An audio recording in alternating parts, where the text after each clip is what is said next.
Manuel, tócache a ti. Que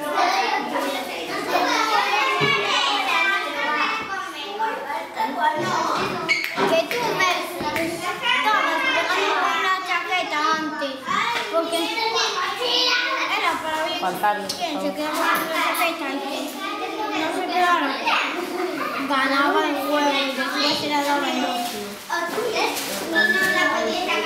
Al que era suyo la chaqueta.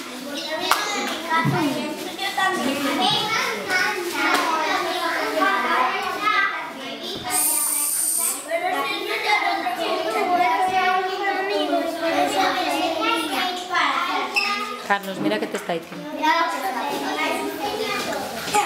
¿Y qué se os ocurre la próxima vez? ¿Cómo estás, ti, Manuel? ¿Ti cómo estás?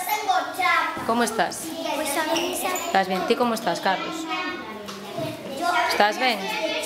No, ¿cómo estás?